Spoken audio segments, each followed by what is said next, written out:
Комфортные условия работы без облезлых стен и старого оборудования. Если еще 2 месяца назад это казалось невозможным, то теперь функционируемое с 70-х годов Карабулакское почтовое отделение связи преобразилось до невозможности. И речь идет не только о покраске стен и закупке новой мебели, а о кардинальных изменениях всего процесса и технологии взаимодействия с клиентами. Western Union отправление, все кредиты гасим, все это делаем. Выплата пенсии у нас по-новому уже все будет. Стараемся инвалидов обслуживать на дому. Кто позвонит, мы доставляем, заявку оставляют, мы их обслуживаем всех.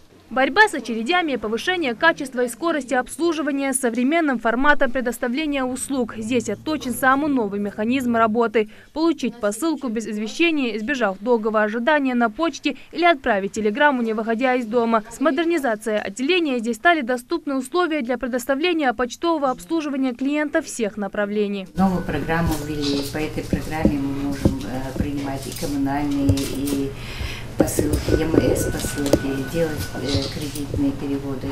И у нас это облегчение для нас. Все наши эти внесены в компьютер, и автоматически мы можем любой день вытащить, проследить любую посылку, письмо.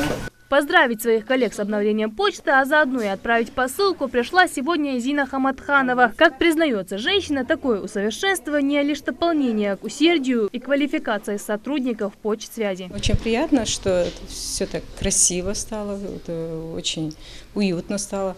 Но работники этой почты, они независимо от самого ремонта, были и ранее, и сейчас очень доброжелательные, очень внимательные, компетентные.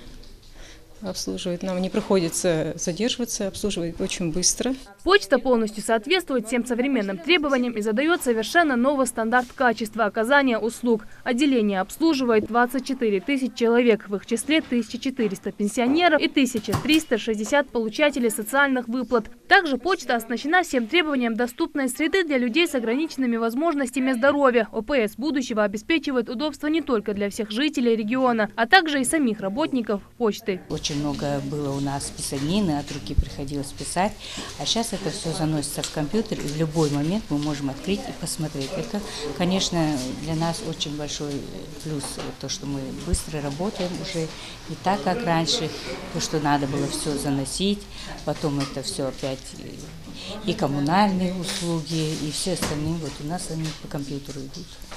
На сегодняшний день это уже второе почтовое отделение с такими возможностями. Но в скором времени они также откроются и в других районах республики. До конца этого года в рамках проекта ОПС нового формата планируется провести реконструкцию 4 отделений связи города Малгобека, Назрани и Сунжи, а также сдачу нового объекта отделения почтовой связи в селе Галашки. Это обеспечит качественное почтовое обслуживание во всем регионе. Последние годы много преобразований в республике, что касается развития и строительства структур подведомственного управления почтовой связи. В этой связи хотел бы поблагодарить руководство Федерального государственного унитарного предприятия Почта России, непосредственно руководителя Подгузова Николая Радевича за постоянное внимание и помощь республике в развитии на основе современных требований отделения почтовой связи. Я думаю, что к моим словам присоединятся жители республики, которые являются потребителям услуг. Современный высокотехнологичный сервис обслуживания без долгого ожидания и с максимальным комфортом для клиента любого почтового отделения. Это то, что предлагает сегодня Почта России. И такой формат ожидают в скором времени все ОПС региона. Жарайдат Халухоева, Марбек Мержоев, Новости 24.